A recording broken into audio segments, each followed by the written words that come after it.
على الارتيريال بروي اللي بنسمع فيه السيستوليك ميرمر اسكالتيشن. في اللحظة دي أنا طالب منكم لو كنتوا تسمعوا الفيديو من غير هاند فري فطالب منكم إنه تروحوا تلبسوا الهاند فري وتاجوا تسمعوا معايا الفيديو. أما بقى اللي كان حاطط الهاند فري من أول فخلاص بقى مش هيقوم من مكانه. نيجي بعدين نتكلم على السماعة. السماعة دي بتتكون من جزئين، الجزء اللي من الناحية دي عبارة عن الديافرام والجزء اللي من الناحية دي اسمه البل. الديافرام ده بسمع بيه الصوت لما بيكون فيه هاي فريكونس وهاي باتش، يعني الصوت بتاع اس واحد واس 2 بتاع الهارت، والاصوات كمان بتاعه المعده زي الانتستين. بالاضافه لكده كمان اما صوت البل اللي ورا ده بسمع بيه لما بيكون لو فريكوانس ولو باتش، وده بسمع بيه الاس 3 والاس 4 اللي بيكون لو باتش، وكمان بسمع بيه صوت المرمر. صوت المرمر ده بالذات يعني عشان اقدر اوضحه لكم فهو محتاج فيديو خاص بيه، فلو انتوا كنتوا محتاجينه اكتبوا في الكومنتات وانا باذن الله هعمله لكم في الفيديوهات الجايه. نيجي بعدين نشوف احنا هنستخدم السماعه دي في الابدومينال اكزامينيشن في ايه. ممكن نسمع بيها الانتستينال ساوند، وده اصلا اللي عمله لكم في قائمه فهتلاقوا كل الاصوات اللي موجوده في الانتستينال ساوند. ونلاقي بعدين على الارتيريال بروي اللي بنسمع فيه السيستوليك ميرمر، والسيستوليك ميرمر ده بنسمعه فين؟ بنسمعه في منطقه الابيجاستريك سواء في اورتيك انيوريزم او في رينال ارتري ستينوزس، او ممكن يكون موجود في هيمانجيوما، فاسكولار تيومر عمل هيمانجيوما برضو ممكن نسمع صوت الارتيريال بروي.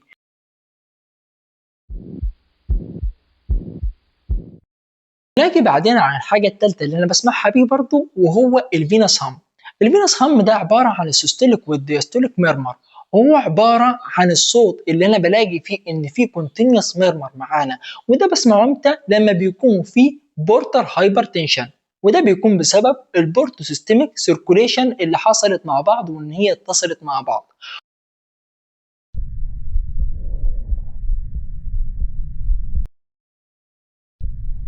سكشن سبلاش. يعني ايه سكشن سبلاش ده؟ بسمعه من خلال لما يكون في بايلوريك ابستراكشن، لما بحط السماعه في المنطقه اللي بتكون موجوده في الليفت هايبوكوندريوم، وبعدين بحط السماعه دي وببدا ان انا اثبتها وببدا ان انا اهز العيان ده، فلما بهزه بلاقي ان في صوت كركبه ميه مسموعه في السماعه.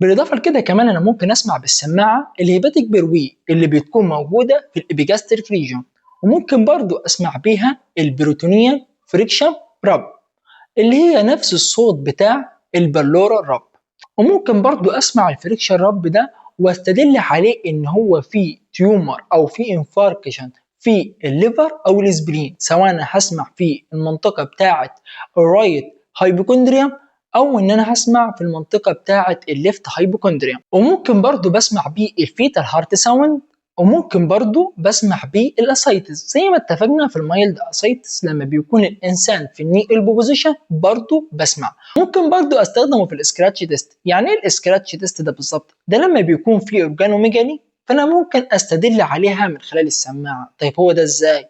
اقول لك انا ازاي.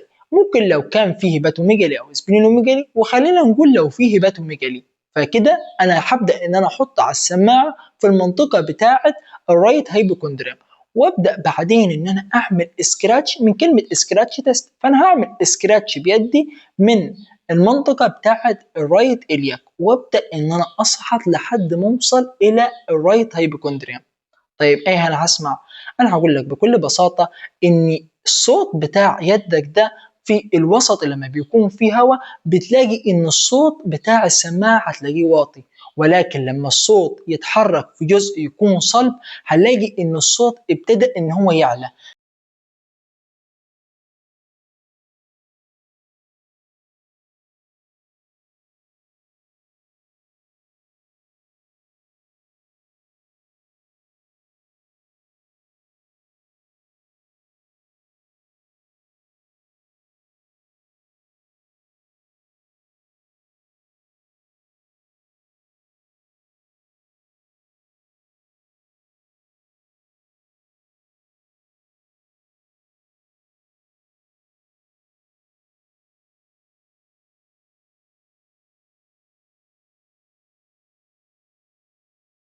وبكده انا اكون انتهيت من الابدومينال اكزامينيشن. انا ما شرحتش في الابدومينال اكزامينيشن الجنرال اكزامينيشن، وده بسبب ان انا كنت شارحه في قائمه التشغيل، هتلاقوه بكل التفصيل. وبالاضافه لكده كمان هتلاقوا معاه فيديوهات تانية مفيده ومهمه في العملي. ما تنسوش ان انتوا تكتبوا لنا رايكم في الكومنتات، وتكتبوا لنا حابين نقدم ايه في الفيديو الجاي.